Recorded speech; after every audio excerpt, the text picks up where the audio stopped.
Get ready for the dictation. 10 seconds. 5 seconds. Start. Dear friends, I am very happy to be with you all to discuss various subjects relating to the working class in our country. While going through the agenda papers, I have noticed that the industrial relations legislation is proposed to be modified completely to suit the needs of the labor and industry. In this connection, may I refer to one point for the consideration of this conference? The term appropriate government under the Industrial Disputes Act needs revision. Invariably, in all the public sector undertakings under the control of the central government, if any law and order situation arises, the state as custodian of law and order is bound to intervene and maintain peace in industry. At the same time, they are not able to settle the disputes between the parties as they are not the appropriate government for that matter. May I therefore suggest that this conference may consider the question of amending the Industrial Disputes Act suitably to give the state governments the necessary statutory powers to settle industrial disputes in the central sector units situated in the states. Another important suggestion I would like to place before this conference is that in various labor legislations, either for regulating the service conditions or for providing social security measures or welfare measures, the provision on number of workmen for application of these laws has been the main obstacle in the effective implementation of these legislations for the benefit of workmen.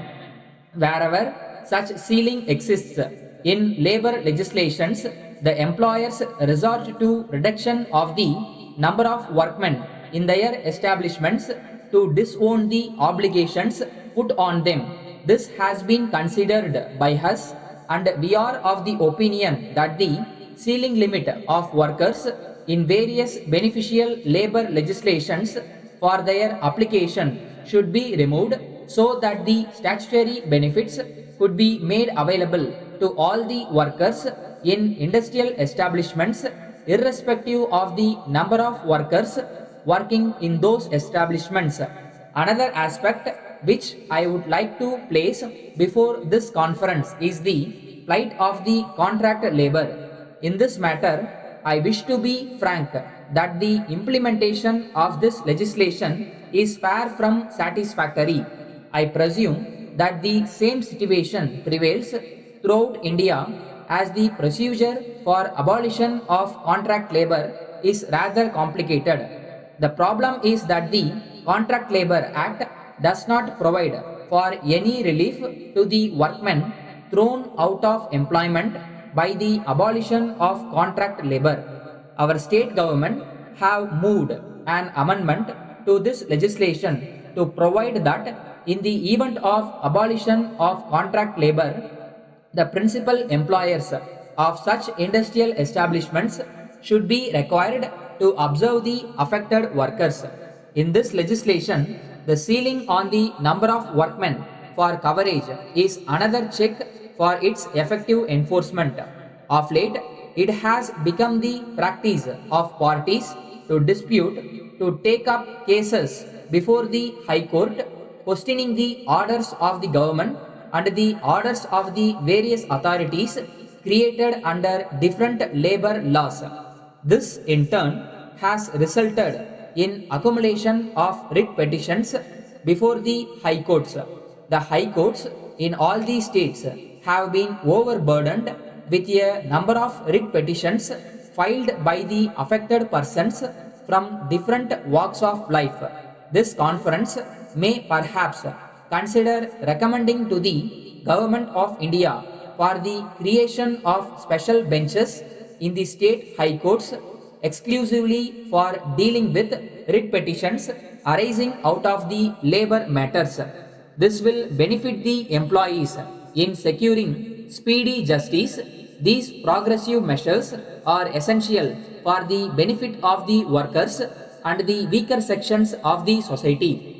Letter from the manager Chakrabani and Company Kumbakonam to the proprietor Krishna Traders Chennai. Dear sir, I am in receipt of your orders for the supply of gross vessels to you for distribution to other local traders and for sales through your retail shop. The number of vessels ordered under each item is a very large quantity and we will try to supply them as desired by you before the end of next month. In this connection, I would like to inform you that the quality metal sheets are in short supply. Therefore, we are making arrangements to procure them from various sources to meet the seasonal demand and to keep the schedule of supply to our customers. In fact, we are sending our representative to visit personally the bulk suppliers of metal sheets in North India to impress upon them the need to maintain timely supply and to ensure the dispatch of full quantity of ordered metal sheets. We will be getting a clear picture about the supply soon after our representative's return from his trip. Meanwhile, we are arranging to dispatch the available quantity of vessels to you so that you can manage the immediate requirements. I would like to point out that a sum of rupees 50,000 is still due from you for the supply we made last month. I request you to kindly send this immediately without further delay and oblige. Thanking you, yours faithfully.